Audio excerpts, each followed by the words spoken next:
L'absence de Dani Olmo nous a vraiment coûté cher. Salut la communauté foot, salut la communauté Barcelone. Aujourd'hui, on se retrouve pour parler du débrief Monaco FC Barcelone qui s'est achevé sur le score de 2-1. Voilà, je vais être bref, même comme il y a plusieurs choses à dire. Déjà, je tiens à remercier tous ceux qui étaient là sur la précédente vidéo. Merci beaucoup, ça fait plaisir de savoir qu'il y a des gens qui suivent et qui se sont abonnés aussi. Merci beaucoup. Voilà, aujourd'hui, je suis déçu. Je suis déçu du résultat, je suis déçu de la prestation de mon club de cœur parce que vraiment ça fait mal. Ce résultat fait mal. Monaco, ça fait 2 fois déjà qu'ils nous battent déjà. Ça montre que la victoire au trophée Johan Gamper n'était pas un hasard.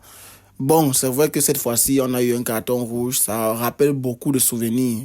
Le match contre le PSG la saison dernière. Oui, ce n'est plus le même coach. Oui, la mentalité a changé. Certains joueurs ne sont plus là et tout. Mais vraiment, j'ai presque vu la même chose aujourd'hui parce que vraiment, on va revenir sur quelques individualités, mais je vais d'abord parler dans la globalité. J'ai vu une équipe de Barcelone qui a reculé après le carton rouge. Déjà, personnellement, j'ai retrouvé le match peut-être 2 ou 3 minutes avant le but de Monaco. Donc, jusqu'ici, j'ai pas encore vu la faute qui a mené au carton rouge d'Eric Garcia. Mais j'ai vu l'interview de Pedri disait que c'était une incompréhension entre les joueurs et que ça peut arriver. Donc, je ne vais pas trop m'attarder sur ça. Mais après le carton rouge, où j'ai commencé à voir le match, j'ai vu une équipe de Barcelone qui a reculé. Il n'y avait pas de pressing. Même quand ça partait en contre-attaque, il y avait presque personne pour accompagner. Regardez, avant le but de Lamine Yamal, il y avait presque personne. Il était toujours esselé, il essayait de faire la différence tout seul et ça ne passait pas. Même quand Rafinha partait en 1 contre 1 en contre-attaque et tout, il n'y avait pas de présence offensive. Les joueurs étaient trop reculés, ils étaient trop derrière. Et aussi, la défense, Seigneur, c'est pas possible. La défense, on s'est fait bouffer tout le match. J'ai vu les statistiques vers la 80e minute où possession 55% de la part de Monaco. Les tentatives de frappe 15-5, c'est pas possible. 15 tentatives, donc 15 frappes de la part de Monaco, nous on n'en avait que 5. Même les corners, je n'en parle pas. Donc, ça veut dire que Monaco nous a bouffé de A à Z. Quand notre défense était tellement fébrile, en 1 contre 1, ça se faisait bouffer. Inigo Martinez, au moins, moi, je sais pas comme s'il a fait un match extraordinaire, mais quand même, il était le seul qui sauvait les meubles là-bas derrière. Il était vraiment le seul qui sauvait les meubles derrière. Parce que Baldé, Koundé, c'était beaucoup plus offensivement. Défensivement, ça se battait. Koubarsi, je n'ai pas trop vu. C'était Inigo Martinez vraiment qui se faisait voir. Je vais revenir sur Ter Stegen après, mais parlons d'abord de la défense en globalité. C'est que l'équipe d'abord reculait beaucoup et ça jouait quand même sur les hors-jeux. Ça veut dire que 9 fois sur 10, Monaco est tombé dans le piège de l'hors-jeu. Ça, c'était bien, mais sur les une fois qu'il passait, ça, c'était mauvais. C'était dangereux, les occasions. Chaque fois que Monaco avait le ballon, mon cœur battait parce que ça cherchait les longs ballons derrière la défense et la défense se faisait toujours bouffer. La défense se faisait toujours prendre. Toujours et toujours. Certes, il y avait beaucoup d'hors-jeu de la part de Monaco, mais quand ça passait, ça faisait très mal. Et c'est sur ça qu'est venu le deuxième but. C'était une mauvaise passe vers Lewandowski. Je ne sais plus qui a fait la passe ou bien c'est Rafinha qui a fait une mauvaise passe vers Lewandowski. Et pourtant, il y avait un joueur qui décalait ici à gauche. Je pense que c'était Baldé. Il a préféré servir Lewandowski. Ça a été mal donné. Contre-attaque but. Sur le but, c'est ici la minute Ter Stegen. C'est là où je fais la minute Ter Stegen. Ter Stegen, c'est quoi ce but? C'est pas possible. Sur le premier but, je peux comprendre qu'on t'a pris à contre-pied, tu n'as pas pu bouger. C'est quoi ce but? On dirait qu'il fuit le ballon. On dirait qu'il a fui le ballon. Je vous assure que j'ai vu Ter Stegen fuir le ballon. Le joueur a carrément eu tout le temps de frapper parce qu'il était en 1 contre 1. Oui, la défense a été lente. La défense n'a pas pu recouvrir les espaces et n'a pas pu rattraper le joueur. Mais c'est pas possible, Ter Stegen. De 1, tu ne sors pas d'accord. De 2, tu restes sur ta ligne. Et tu veux anticiper une frappe qui est à 2 mètres de toi. Reste sur tes appuis et fais confiance à tes réflexes. C'est quoi ça? On dirait qu'il a fui le ballon et pourtant on a presque tiré sur lui. Ter Stegen a été mauvais. Les relances presque toutes ratées. Les parades. Ter Stegen, où est passé Ter Stegen? Humans Can Fly. Ter Stegen 2019. Ter Stegen 2020. La forêt qui cache l'arbre qui cache la forêt en feu. Où est passé Ter Stegen? Qu'en 1 contre 1, on savait qu'il allait faire quelque chose. Le Ter Stegen qui fait le double arrêt, triple arrêt, c'est parti où? Aujourd'hui, tu as le brassard de capitaine. C'est toi qui dois motiver c'est toi qui dois montrer l'exemple.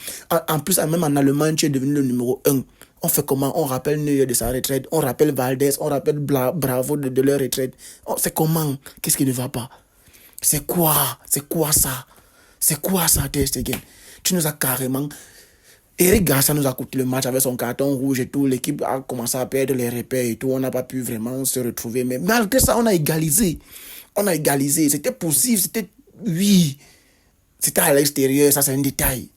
Ça, c'est quoi ce but? Déjà, la mauvaise passe vers Lewandowski qui mène cette contre-attaque. Et en plus, tu es le dernier rempart. C'est toi qui dois sauver les meubles quand tout est à terre. Qu'est-ce que tu nous fais? En plus du but, il y avait les mauvaises relances. Comme j'ai déjà dit, consort, tu as été mauvais. C'est pas possible. Tu as été mauvais. Mauvais. Si je devais commencer à faire une vidéo de notes pour les joueurs ici, je vais te donner pas plus de 2 sur 20. Je t'assure, je vais pas te donner plus de 2 sur 20. Ah, c'est pas possible. Et après, il y a eu les changements, encore une fois tardifs. Les changements étaient tardifs. Ils n'ont presque rien apporté. Ah, c'était juste, je sais pas, on s'est fait bouffer. J'ai mal, ça fait pitié. On est 22e au classement, 22e, oui, c'est dans les barrages et tout. Mais je pense que Monaco, c'est le chapeau 4. J'ai pas vérifié, mais je pense que c'est le chapeau 4 avec Brest.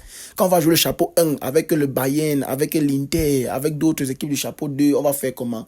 Oui, peut-être le carton rouge qui nous a plombé, on a perdu les repères. Dans les autres matchs, on n'aura pas le carton rouge. Mais il faut aussi qu'on se réveille mentalement. Ce n'est pas parce qu'on a un carton rouge que c'est obligé automatique qu'on va perdre les matchs à un moment donné. Et ça se voit aussi que le banc de touche n'est pas fourni. Parce que tous les remplacements qui étaient faits, c'était des enfants. Dossa 38, Dossa 37, Dossa 36. Tu sens que c'est les enfants de la Masia. Il n'y a pas. Tout le monde est blessé. Olmo nous a coûté. L'absence d'Olmo. En parlant de l'absence d'Olmo, Pablo Torre a joué pendant toute la pré-saison en poste de numéro 10. Pourquoi est-ce que Olmo est blessé? Tu ne fais pas confiance à Pablo Torre qui t'a rendu la confiance que tu lui as donnée en pré-saison. Pourquoi? Pablo Torre, c'était 2 buts en pré-saison, si je ne me trompe pas, en poste de numéro 10. Pourquoi est-ce que tu ne gardes pas Pedri en double pivot avec Casado? Tu fais entrer Pablo Torre au poste que tu lui as fait jouer pendant la pré-saison. Pourquoi? C'est vrai que c'est le choix du coach. Parfois, c'est payant, parfois, ça rate. Aujourd'hui, comme ça a raté, c'est pour ça qu'on se demande pourquoi. Mais Eric Garcia, vraiment... C'est mieux qu'il entre en cours de jeu. C'est mieux parce que le dernier match, il est entré en cours de jeu et sa prestation n'était pas mauvaise. Mais là, en tant que titulaire, vraiment, il nous a plombé, il nous a gâté le match. Il est là comme Araujo l'année passée contre le PSG. Mais derrière, ça n'a pas bien joué. Ça a défendu bas. À quoi ça sert de défendre bas si tu vas toujours te faire prendre dans le dos? Sortez jouer. On avait peur.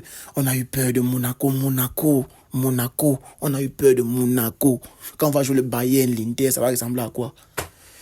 Vraiment, voilà, c'est ma part. Je suis vraiment à bout. Je suis déçu et énervé. Donc, merci à ceux qui ont suivi la vidéo jusqu'à la fin. N'hésitez pas de liker, commenter, partager et surtout abonnez-vous. Ça donne de la force. Merci les gars, je vous aime. Peace.